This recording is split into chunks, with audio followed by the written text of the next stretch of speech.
for more because we're having such a good time. Absolutely. And you've got so many games. So Smash Brothers is obviously the big game that all the fans have been waiting for. You announced Mega Man as a guest character.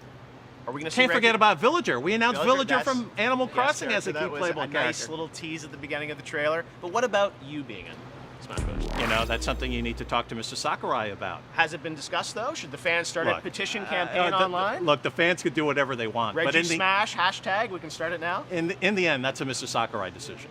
Well, we've got to talk to Mr. Sakurai about that, right? You should. What about non-specific action figure? I did not see him mentioned in the direct at all. Will he be taking part in today's festivities? I think that's a great question for Mr. Sakurai as well. Well, but across all Nintendo games. I have to say, across all of the other activity, we have not brought non-specific action figure here to the stage. He's sitting out E3. He's sitting out right now from E3. All right, but he may be back in the future? You never say never. A lot of people thought maybe Retro was working on a non-specific action figure game.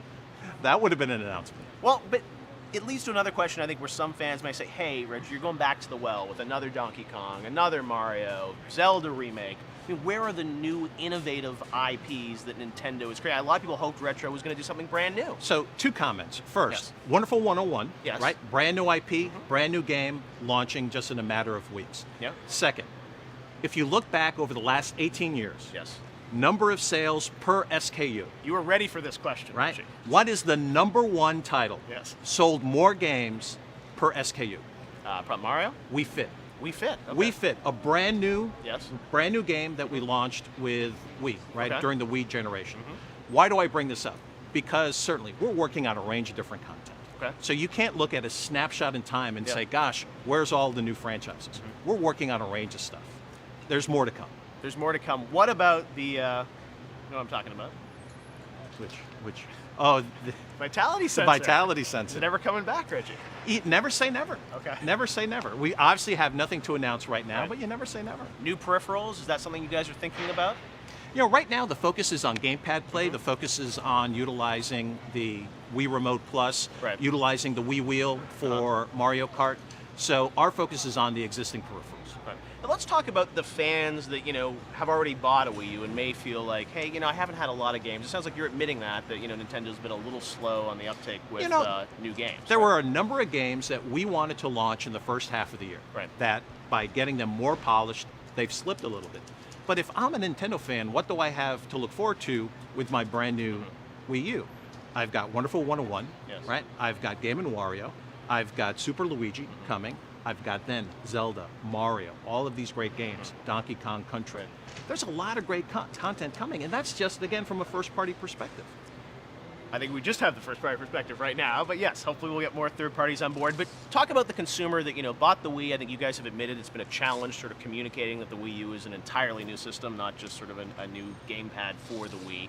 That consumer that may not have made a choice in the next gen, and now they're going to be faced with the decision this fall saying, hey, do I want a Wii U, or do I want an Xbox, or do I want a PlayStation?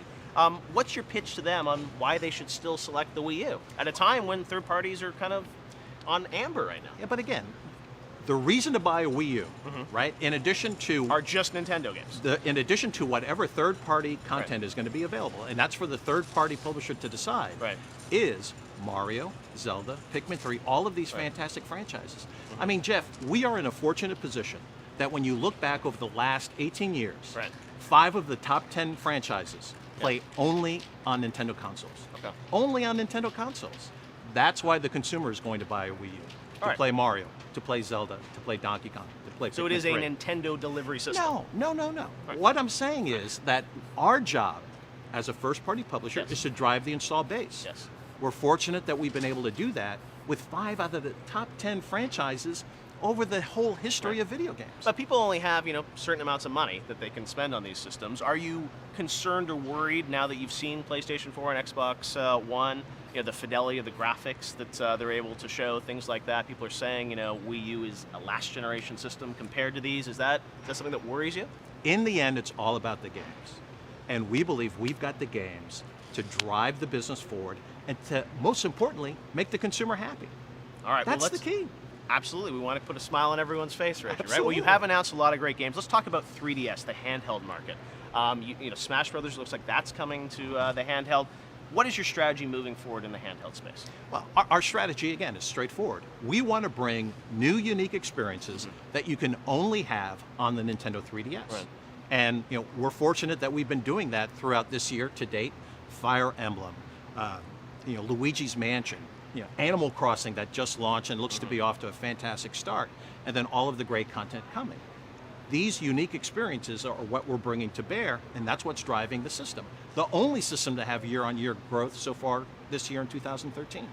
Now, the industry, when you take Nintendo out of it, I mean, the industry overall, I think, is a challenging year for the gaming industry. I mean, there's lots of talk about how the industry is down, things like that. I mean, what's your take on, the health of the overall industry? Because I think when Nintendo goes down, the entire industry goes down as well. I mean, this is going to be a big year, not just for Microsoft and Sony, but for Nintendo and the entire industry. Look, the consumer wants great new experiences. Right. If we as an industry deliver great new experiences, then guess what?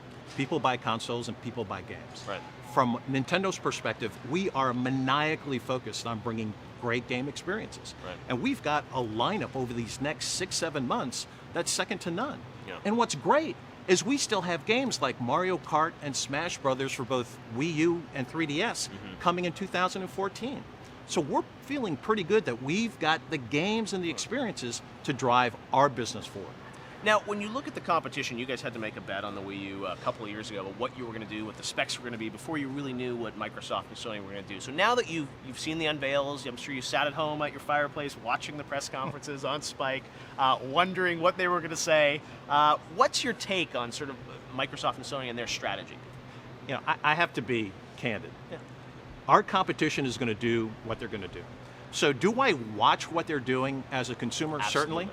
But am I trying to analyze all of the different elements? No, because they haven't unveiled their full proposition. Right. Tell me price, tell me exactly what I'm going to get in the box, tell me exactly what the games are going to be, and then I can make a decision, not only as a business executive, but also as a consumer.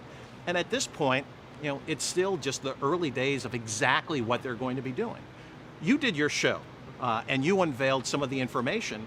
I read through a lot of those consumer comments. Yeah. They weren't all that happy. They weren't all that thrilled as to what was being unveiled. Because in the end, it's about the games. Consumers want to know, what am I going to play on these systems? And that's why we are focused 110% on delivering great games. Now, let's talk about used games, something that's been a big controversy. Wii U, I guess, are there going to be any DRM issues with games or anything like that on Wii U? There's nothing that we are doing proactively from a DRM perspective to go after the used game market. Right. We're Is it a problem, though? Well, we are in a fortunate place that the consumers love to keep playing Mario Kart, Donkey Kong, all of these great franchises. The repeatability is very strong in our systems. We don't bring out annualized franchises like a lot of our competitors do. So for us, the used issue is a much smaller issue. Much smaller issue for Nintendo. What about third parties if they want that ability on the Wii U? We're not providing an ability to block based on DRM. Certain games are having to recharge the consumer for those games. That's not part of our business model. All right, so overall, Reggie, when we look at the scorecard of E3, you guys did something different, and we're going to be on air kind of grading the press conferences and things like that. What is your pitch to the consumers at home about why you think Nintendo won E3? Play the game. Go to my Best Buy, right? Play the game. I would love to play Smash Brothers, not here. That's what it's all about, right?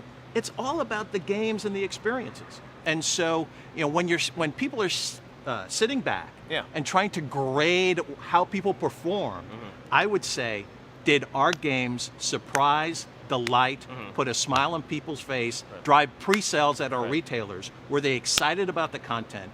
If they were, then we've done our job. But what if consumers say, hey, they delayed a bunch of games in the spring, maybe they're going to delay all these again? So we've been very specific in launch dates and when these games are coming. So we're putting it out there. And our track record is pretty good. When we say a game is coming on a specific period of time, Nintendo's track record is pretty good.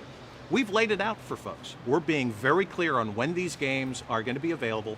Retailers are taking pre-sales based on that information. Again, we're confident that when consumers play the game, they're going to be excited and they're going to want to get the game. All right, Reggie. Well, it's always great seeing you. I'm sad we didn't get to go head-to-head and play Smash Brothers soon, Reggie. Would love to do it. I'll have to smoke you in yet another game. We'll have to see. Well, hopefully the sales charts will be in your favor this year. Exactly. Excellent. All right. Thanks, Reggie. Always a pleasure. Good to see you.